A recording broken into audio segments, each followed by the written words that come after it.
Hai guys, selamat datang di channel aku. Perkenalkan, nama aku Evita. Ini video pertama aku banget. Jujur agak deg-degan bikin video ini karena udah lama banget pengen bikin video YouTube. Tapi kesempatan dan keberaniannya baru ada sekarang. Jadi di video pertama ini aku pengen cerita pengalaman aku menggunakan jasa konseling dari kli.id. Linknya nanti aku taruh di sini. Jadi sebelumnya itu sebenarnya aku udah pernah konseling dengan beberapa psikolog yang disediakan dari perusahaan aku. Cuman karena memang terkendala oleh waktu dan waktu yang disediakan itu cukup terbatas, jadi hanya bisa di hari kerja. Jadi aku memutuskan untuk mencoba menggunakan jasa konseling dari kli.id. Jadi aku tahu ini dari mana. Jadi sebelumnya itu aku mengenal adanya kli.id ini dari Instagramnya Ko Calvin Chandra. Dan di awal itu sih aku belum begitu tertarik ya, tapi belakangan ini karena juga aku semakin merasa membutuhkan untuk konseling dengan psikolog. Selain juga aku memang selain diimbangi dengan beribadah juga, tapi aku merasa emang perlu banget untuk konseling dengan psikolog, dimana kan kalau namanya psikolog dia bisa ngasih pandangan yang profesional dan lebih bisa menganalisis masalah kita dengan lebih terstruktur gitu dibandingkan kalau kita curhat dengan orang terdekat kita gitu misalnya. Aku visit link Kli itu dari bio di Instagramnya. Nah, terus nanti di situ kita diarahkan untuk chat dengan customer service-nya di WA. Nah, di situ nanti kita bilang aja kita mau menggunakan jasa konselingnya mereka. Nanti di situ mereka akan ngasih price list-nya. Sebenarnya price list ini sendiri tuh udah ada di link websitenya mereka gitu. Cuma nanti aku juga kasih di sini. Dan kalau di Kli itu semuanya mulai dari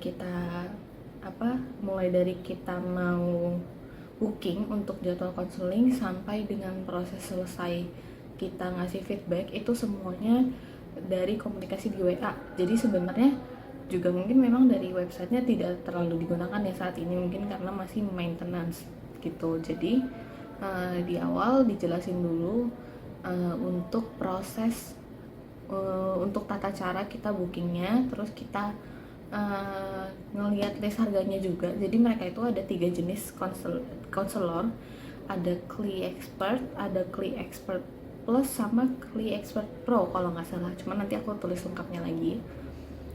Di sini tuh beda-beda harga itu mungkin dibedakan dari pengalaman konselornya dan dibedakan dari ketersediaan psikolognya sendiri atau konselornya sendiri.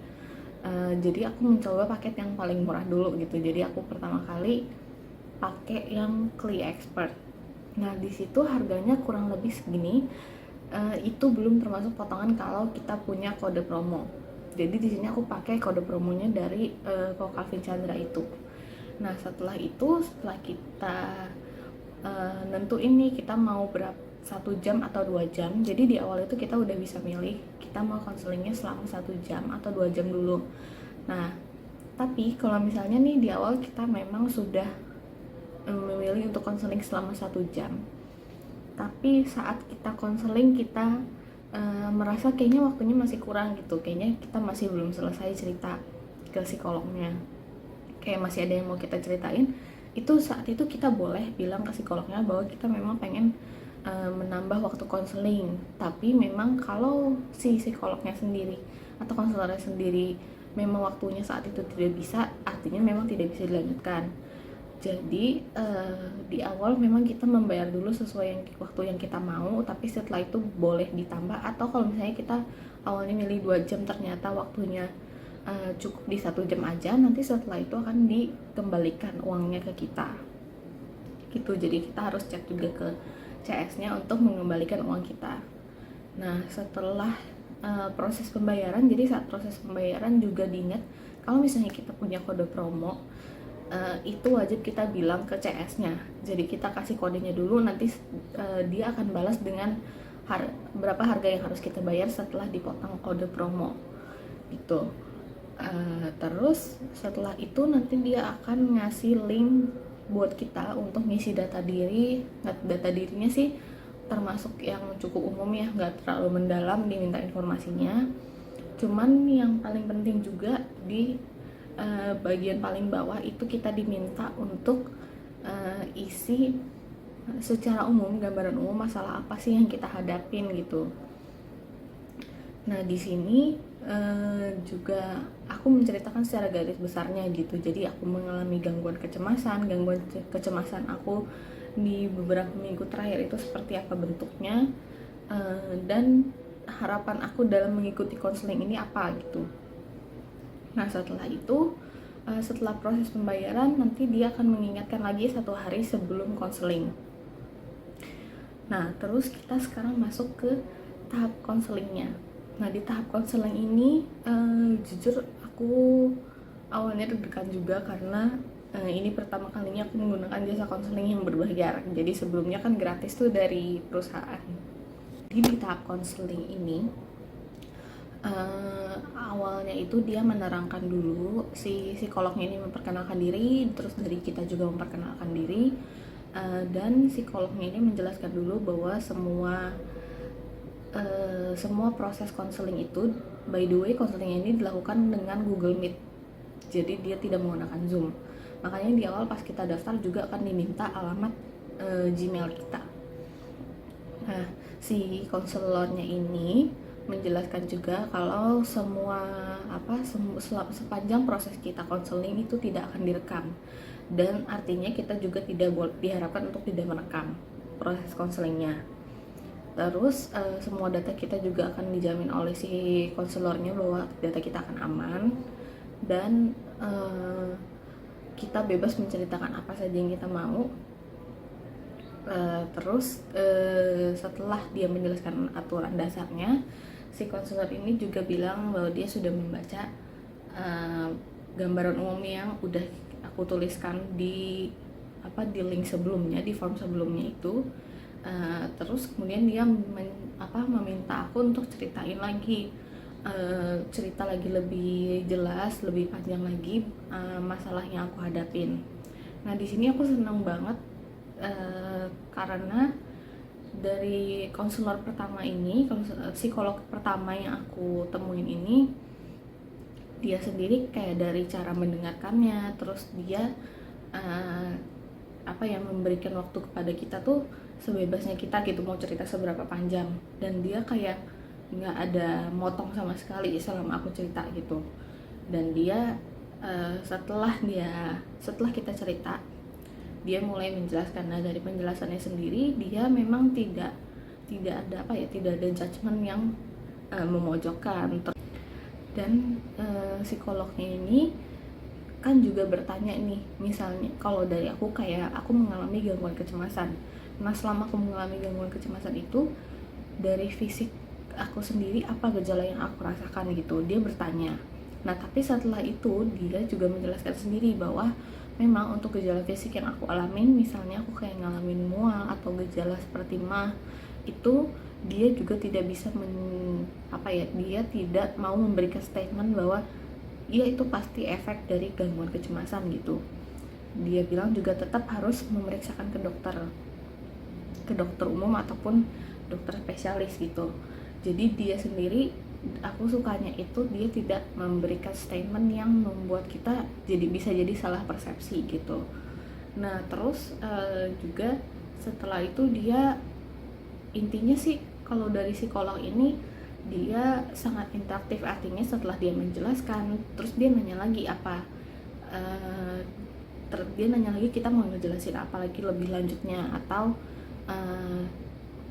dan juga dia nanya dari gangguan kecemasan yang aku alamin, aku udah bisa ngelakuin apa aja selama ini.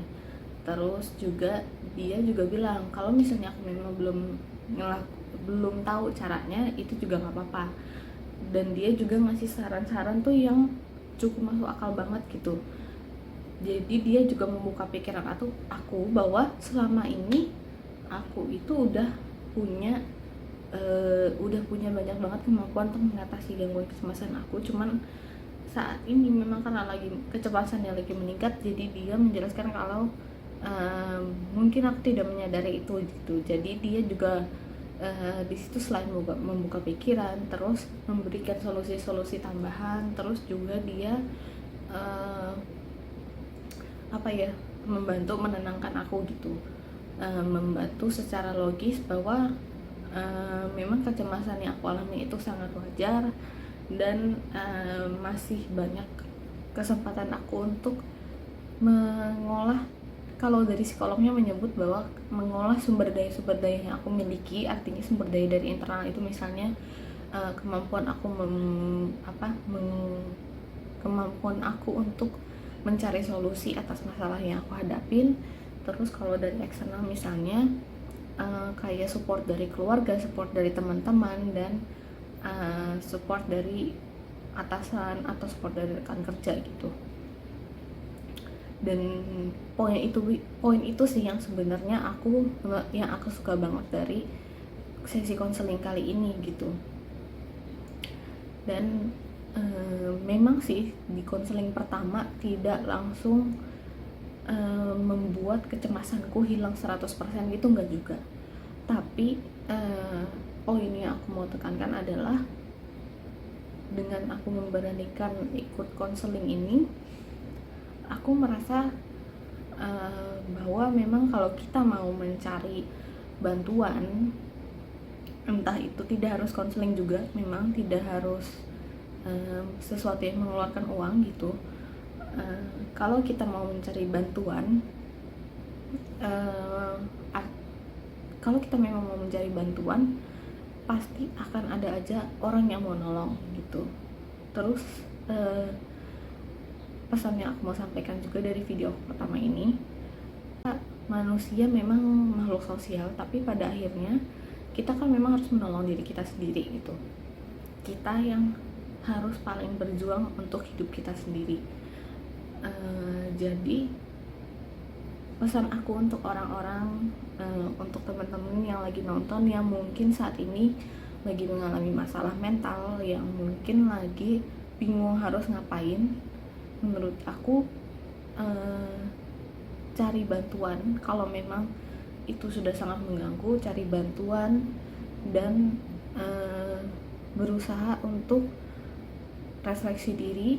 Mungkin refleksi diri itu juga sangat membantu. Dan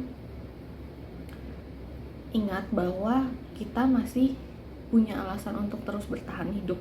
Kita masih punya banyak sekali yang bisa kita lakukan di masa depan. Jadi kita harus berjuang untuk diri kita sendiri. Jadi itu aja yang mau aku sampaikan. Untuk link kli.id buat teman-teman yang mungkin mau coba, nanti aku cantumin di bawah. Dan semangat juga buat semua teman-teman yang mungkin lagi mau mulai konseling ke psikolog. Bye, sampai jumpa di video berikutnya.